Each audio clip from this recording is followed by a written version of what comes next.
Welcome to session 3 of how to build a profitable business starting from scratch. This session is called The Right Product. And here's where the rubber starts to meet the road, so to speak. This is where the action happens. If you're going to have a successful business, you need to have something that people will pay you money for. And the way I think about a successful business has a product or a service, some type of offering that's their form of value that they bring to the relationship with a customer. And the customer has a need and ideally some money to spend that they're bringing to the relationship. And what you're doing is exchanging your value. You're exchanging your product or service that has value for your customer's money that has value. And what you need to be able to do is sell something that costs you less to produce than you're getting in return from the customer. Now, most people kind of stop there and they say, okay, well, I need to create a profitable product, something that I can sell for more than it costs me.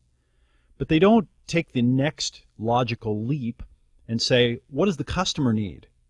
Well, from the customer's perspective, they need the same thing. They need to buy something that's worth more than the money they're spending. Okay? Everyone wants the better end of the deal. So this is where one of the conflicts shows up in business, okay? The conflict of interest. Because from the business owner's perspective, kind of their role to maximize profit, whereas from the customer's perspective, it's their role to get a good deal. So what we need to do is create a product or service that we can deliver and make profit on that the customer feels is really giving them the better deal.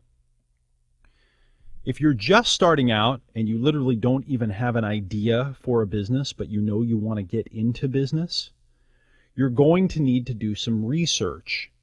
Okay, so I've given you some mindsets so far, and I've given you my best thinking about targeting a niche.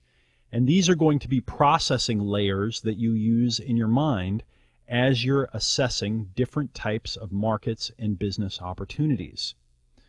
What I recommend you do if you're starting from scratch and you don't have a product or service and you don't know what you're going to sell is to take one of two approaches. Either try to market or sell something that you know something about, okay, or try to market or sell something that you don't know anything about to learn how to market and sell. Now, I personally think that it's a better idea to get into something that you at least know something about, or some of your expertise or your natural talents or your gifts can come in handy. So, for example, if you happen to be excellent with money, okay, you might want to start a service that helps people with their money, whether it be getting out of debt or whether it be making money. Okay, if that's what you're good at, you might want to go after something kind of in that world. If you're excellent at fixing cars, okay, you might want to start a business that has something to do with fixing cars or diagnosing what's wrong with your car or finding the problem and fixing your car yourself. So you probably should start with something that you know something about. If you really want a challenge, and I don't necessarily recommend this, but it can have its benefits, start with a topic you don't know anything about and dive in, because then it will force you to get good at marketing. Because you don't know anything about the topic at all, you're going to have to do lots of research. That's only for the brave, that's only for the daring. But for now, try to find an area where you know something about it. Now, the great thing about the internet is that it's created the rise of this thing called affiliate marketing. And affiliate marketing, it's kind of a specialized area of marketing that we're not going to have time to get into in this particular program. But affiliate marketing allows you to go out and become an affiliate, okay, or a marketing partner for another company that already has products and services. A great example of this would be becoming a member of Amazon.com's affiliate program. And then what you can do is you can start a blog or a website, and you can sell any product that Amazon sells on your website. And when someone wants to buy it, they click on the button, they go and they check out through Amazon, and Amazon sends you some of the money. Now, affiliate marketing, or however you want to think of it, selling a product or service that someone else has created, is a great way to get started. And especially if you're using a website like Amazon.com, you can go find best-selling products, and then you can go and try to market them yourself to get a feel for what it's like. Also, it's a great way to test out a niche. If you come up with a great niche idea and you find someone that's got a product kind of like what you'd like to sell, or a service, become part of their affiliate program, test out whether or not it works for you. See if you can sell some of a good product that already exists. And then once you get proof of concept there, then you can go on to creating your own version of the product. In any event, look inside of business where you know something about the topic. Okay, if you're just getting started, that's what I recommend. And then find a need. Start talking to people and asking them, what is your big need? And I've never seen a situation where someone has gone and started interviewing prospective customers where they haven't identified a strong need that these people have. Okay, so product mindset number one. You're not selling a product, you're selling a benefit, a result, a solution, or relief. Business owners tend to fall in love with their products. Okay, we fall in love with our product, and we think that it is the greatest thing in the world. Surprise, you're actually not selling a product. From your customer's perspective, okay, they're getting a benefit. They're getting an outcome. They're getting a solution. They're getting some kind of result that they want, or they're getting relief from pain or anxiety or worry or fear. That's what they're actually buying. Okay? They're not buying your product. They're buying what they want. And usually their want is irrational, a strong irrational want or desire or fear. So when we sell products, we tend to say, well, here are all of the logical reasons why you should buy my product. It's got the super heavy-duty reinforced nails, and it's got lots of love in it, and it's the best thing out there. The customer doesn't care about that stuff. All they care about is, will it deliver the result that I want? And the results are often very irrational. Humans tend to be motivated by crazy things like getting approval from others and achieving a higher social status and avoiding some of their irrational unconscious fears or playing out patterns that they had since they were children. But we're usually not thinking about this in business. We're thinking, wow, I've got this great product and I want to talk people into buying it. You're not selling a product. You're selling a benefit, a result, a solution, or a relief, something that your customer wants. Product mindset number two. Your product is actually an obstacle between your customer and what they want. Your product is actually an obstacle between your customer and what they want. And the way I like to think about this is your customer has an outcome that they'd like. Imagine a game board where you start at one end of the board and you go through a path and you end up at the other end of the board. Okay, your customer is at the beginning and they want to get to the end. Your product is in the middle. It's like a wall that they have to go over or around or under. They don't want your product. They want the outcome or the result that they want. Okay? They don't want a car. They want something that gets them from their home to work and back and doesn't break down on the side of the road. They want something that their neighbors will look at and say, ooh, you're very important because you have that fancy car that only people that have aesthetic savvy and social status would be driving. That's what people want. Okay? They don't want the car. They want what it's going to do for them. And the car is an obstacle to those things. Oh man, I got to go spend all this money and buy a car and take care of it. Okay? So whatever your product is, it's not the magic solution that you probably think it is, because you've had lots of time to fall in love with it. To your customer who's in a hurry and doesn't have time and is freaking out, it's an obstacle. It's one more thing they have to do between them and the result that they want. And when you take on this mindset, okay, you stop creating products that you love, and you stop talking about your product as if it's a magic solution, and you realize the only thing that matters is them getting what they want, and I want to create a product or a service that when they hear about it, they say, that will be the easiest way to get what I want. In other words, it'll be the lowest obstacle. Because you're trying to talk people into giving you money for something that they don't want. And because it's your product or your service, you'll usually be convinced that they do want it, or at least that they need it. And if they just even heard about it, that they'd really want to buy it.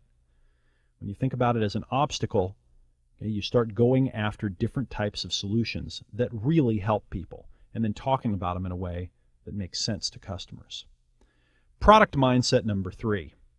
Create a product that sells itself. Okay, create a product that sells itself.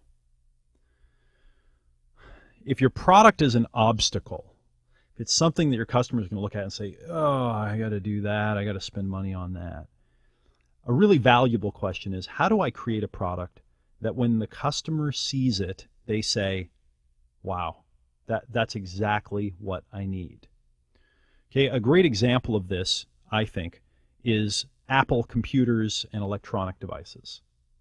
They sell themselves. All you need to do is take one of them and start using it for a little while, and you kind of realize, oh, this thing's kind of stupid proof. It's got fewer controls and buttons on it than just about anything else. It doesn't kind of have all kinds of pop-up things and break down all the time and so forth, and it doesn't require me to be some kind of technical genius to use it. They actually sell themselves. Now, I'm obviously a fan of Apple products, and I have several of them. And I'm a real fan of Steve Jobs and their company.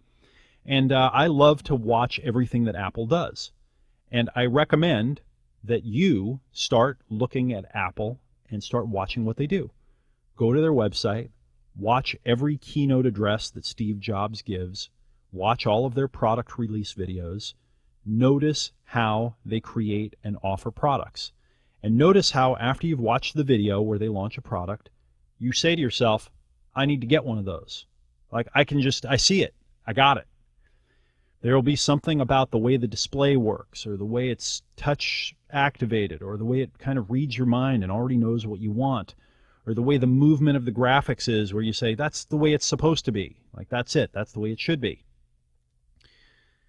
There are many other examples of this, but what I want you to start noticing in your life is when you go out and you're interested in buying something because you're trying to get a solution to a problem or get one of your needs met, notice when you pick something up or you see something or you hear about something and you go, yep, that's what I need. And you just have a click inside of yourself. And ask yourself, what was it that made that product sell itself? What was it? And then try to put more of that into your product. And what you want to be able to do is show your customer the product in action. Tell your customer about what's included in the product. Tell them how it works. Explain the effort that will go in and the reward that will come out in plain everyday language and without having to put on a lot of persuasion or fancy talk. Any one of your prospective customers that hears about it, they just say, well, you know what, that's what I want. I need that. Yep, I'll take 2. Let's go. Put it in the bag. I'll take it. Send it to me. How do I order? That's what you're looking for. And if you don't have that effect with your product, again, you're going to have to play the game of trying to sell the product to the customer. And that's hard work. We're going to learn about professional sales and marketing techniques in this program, but you don't want to have to use them to survive. You want them to be the icing on the cake. You want them to be the thing that sells a lot more of your product, not the thing that sells it in the first place. So if you're not creating a product that when you show it to people or you talk about it, it sells itself, then you're creating something that's going to be very hard to sell.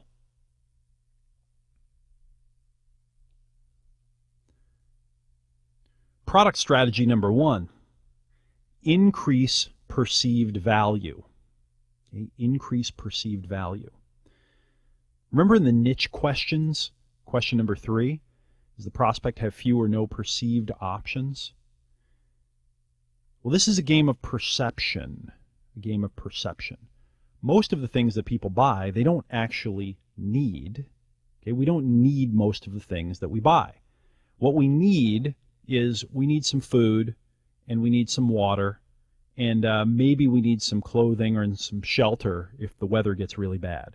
But we don't actually need almost anything in our lives to survive. But because we have a survival mechanism that's kind of connected to our need mechanism, anytime we have a perceived need, it gets connected up and we think, well, I need that to survive. I've got to have it. If you've ever seen kids or teenagers who are conforming with their peers, you know exactly what I'm talking about. They've got to have it or they're going to die. It just feels like they're going to be ostracized, kicked out of the group. They're going to be rejected, and they're going to die out on the African savannah if they don't get that new piece of clothing or that new piece of electronics or that new phone. So what we're playing a game of here is perceived value. Okay, so we want to find prospects who are out searching for solutions that have few or no perceived options. And then once they find us, we don't only want to have a product that sells itself, that provides the result that they want, but we want to amplify the perceived value of the item. And the way that we amplify perceived value is we connect up the result that the product delivers with the need that the customer has, and we show them how it does it quickly and easily and without hassle. If you've ever watched late night infomercials, which if you haven't, you should start watching them. Don't buy anything, of course, but watch them. And notice how expertly the television marketers increase perceived value. Notice how they frame the value of things. Notice how they show it in use. And they get it to the point where you say, well, that's just a bargain right there. Okay, a guy standing on television in front of you with a sponge can get you to believe that the sponge is worth $30 because he's sopping up, gallons of water and spills and liquid with it. And you're like, if I had one of those, I'd never have to buy a towel or a sponge or a paper towel again, and it would solve all of my problems. And notice how they go to the most common and fearful situations, and they spill wine on the carpet, and you're thinking, yeah, I know, I hate that. That always takes a long time. And then they put this sponge on it, and it sucks up all the wine, and it's gone. It's like a magic device. Now, of course, when you get the thing home and you actually try it, it never works like they show on TV, because they had to do 50 shots to get the very best one and set it up exactly right. But the point is that you can increase the perceived value of what you're selling by featuring the aspect of it that helps the customer solve the problem. Now, here's a little psychological insight for you. We humans, we don't think that things are possible until we understand how to do them. Until we see the action steps that we can take, we don't tend to think that things are possible.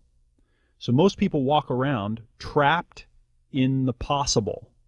They're trapped in their minds, and until they see how to do something, they don't believe it's possible. And I think that this is one of the biggest reasons why people don't succeed in business and why they don't try new things. They don't innovate. They don't get out and kind of say, okay, I know that my prospective customers have a need that's unmet, and I know that I can find it if I go and dig and ask questions, and I'm curious. Okay, so unless someone comes to us and says, here, this group of people has this unmet need, and if you create this product and sell it to them, they'll buy it, we don't take action. So there's a certain amount of faith involved here. Faith in the idea that there is a way to win the game. And most of your customers, okay, they don't know this. They don't know that they need to have faith that they can solve their problem.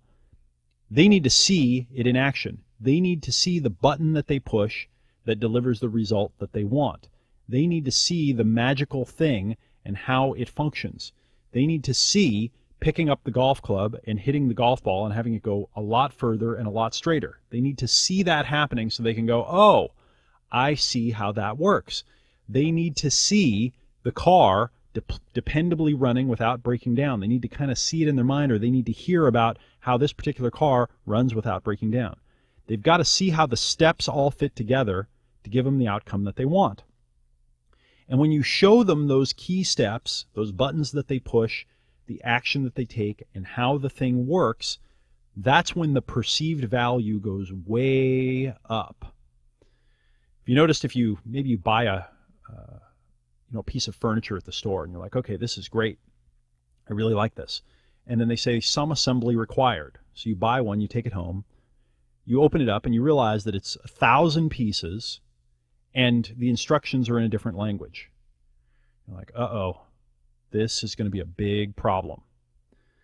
Okay? When you take out the instructions and it says step 1, step 2, step 3, all on one piece of paper, and by step 10, the thing is all in order, and it says this requires a Phillips screwdriver and 11 minutes of assembly time, you say, okay, great.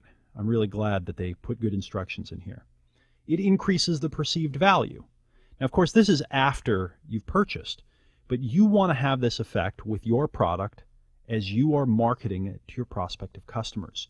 You need to show them the simple action steps that they're going to take and how they're going to get the result. Another way to increase perceived value is to add bonuses. One of the miracles of the modern business world is that we can create informational products. I love selling information products, but you can create them and you can offer them as bonuses or offer them for free along with the real products that you sell. So let's say that you have that website and you're selling golf clubs and you're trying to increase perceived value. Well, you could create a video course where you walk them through how to increase their golf game and maybe include some videos and then some interviews with golf experts, and put together a package of training that has a value of a couple or a few $100s, and you can offer this for free as a bonus if they buy your custom golf clubs. Now, how much does it cost to set up a members area online where someone can log in and watch a series of videos and download some audio programs? Okay? It costs almost nothing to deliver the product because now it's all done online. So you can create very high increased perceived value by creating bonuses. I tend to like instructional, informational training bonuses, but you can do all kinds of bonuses. You can go to a company that makes golf balls and say, I'd like to put a set of your golf balls in with every set of clubs that I sell because people are buying these golf clubs, they're expensive, and you'll get good customers. We'll put a little note in there where they can order some more from you. And then you go out to 10 companies and you get each of them to give you a little bonus item that you can put in with every set of golf clubs. Now you've got $1,000 worth of bonuses that you're offering for free, and you're increasing the perceived value. So always increase perceived value. No matter how high you think it is already, keep figuring out what the customer's needs are and how you can add to them and increase that perceived value. It's part of the game of developing your niche. Product strategy number 2. Package your product like a pro. Turns out that people judge books by their cover. So take a little bit of effort and package your product well. It doesn't cost much to get a professional looking package, whether it's a cover of a book, a package for a product, design of a website.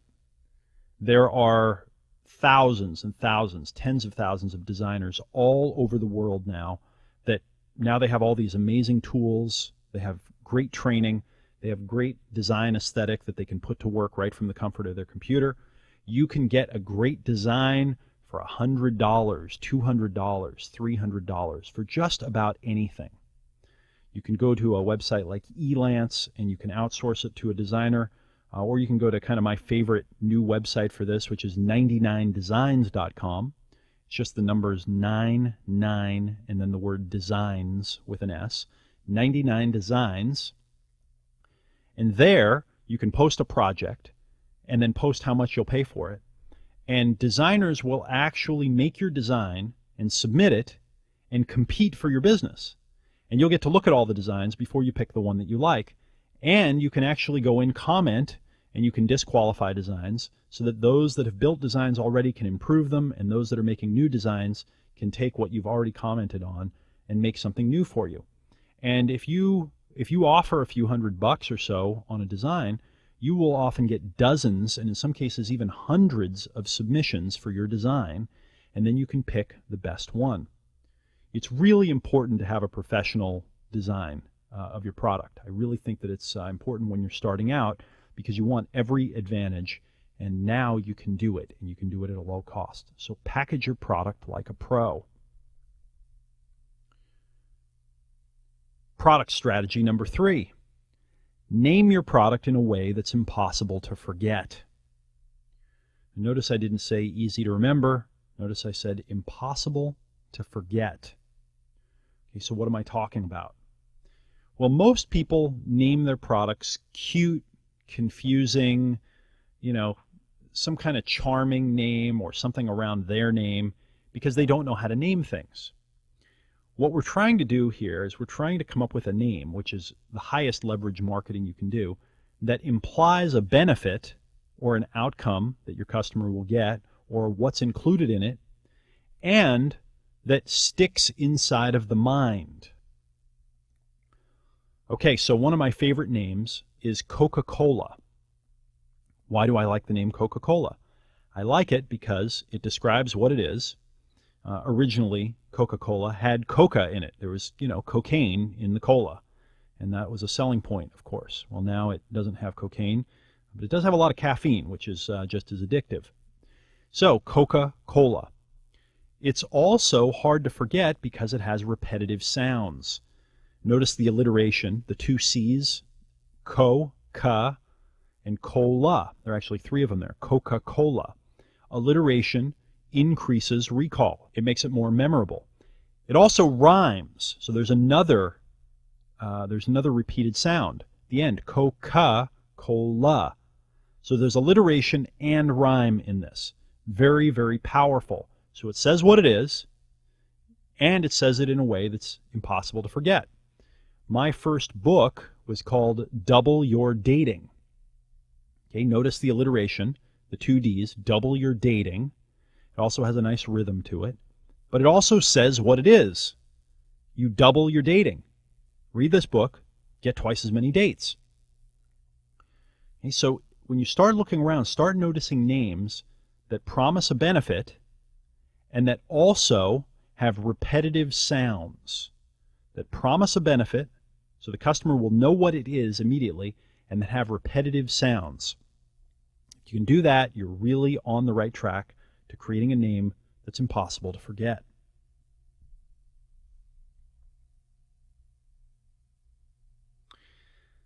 Secret weapon number 1. Okay. In this program, I'm going to give you a few secret weapons. They're some of the most powerful tools that I've developed for building a successful business. And this secret weapon is creating what I call a customer avatar. A customer avatar. One of the challenges to creating a product, doing marketing, building a successful business, is we don't know who we're doing it for.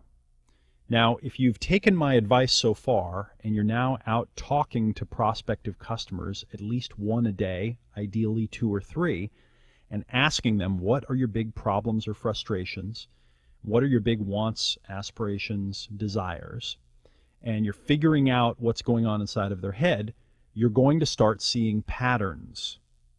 Patterns. There will be elements that they have in common. You'll notice that most of your prospective customers are men, or most of them are women. You'll notice that they're in a certain age range. You'll notice that they have certain needs in common, certain traits in common. And as you notice what your prospective customers have in common, you abstract out, or you focus on just those commonalities, and in your mind you build an ideal customer. And the ideal customer is composed of only those abstract or common elements from your prospects. A good metaphor for this comes from the Root Bernstein's book, Sparks of Genius, where they talk about how there was a medical illustrator who made a series of medical illustrations of different tissues and cells in the body that even though they made these illustrations 100 years ago, it's still widely in use to this day. Okay, why would 100-year-old medical illustrations still be used when we have high-powered, literal, precise photography and other techniques? It's because what this particular illustrator did is they looked at many examples of cells and of tissues and made their medical drawings based on the combination, the average of all of the different samples that they looked at. And any one sample will have some abnormality or some aspect of it that's not like kind of a normal or an average sample. And by looking at many and then making a medical illustration that was the typical, okay, or the average, the abstracted out commonalities of healthy or diseased cells, they made something that was more useful than a literal photograph. Well, that's what we're trying to do here. We're working to talk to many prospective customers and learn what their fears and frustrations, their wants and aspirations, their commonalities are, and then in our minds create a customer avatar that we can use in our minds to create products, to create services, and to create marketing. Okay, so take this next exercise. You should be looking at an exercise that says create your customer avatar. Create a character or mental image that represents the average of all of your prospective customers. Imagine what it would be like to walk in their shoes, to discover their fears, frustrations, wants, aspirations, and emotional hot buttons.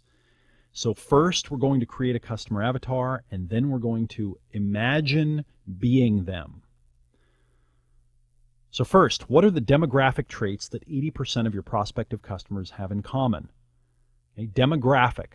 So these are commonalities like where they live, what their gender is. If you had 100 of them and you were watching them from the outside and kind of studying them as a scientist, what would they have in common? Next, what are the psychographic traits that your prospective customers have in common?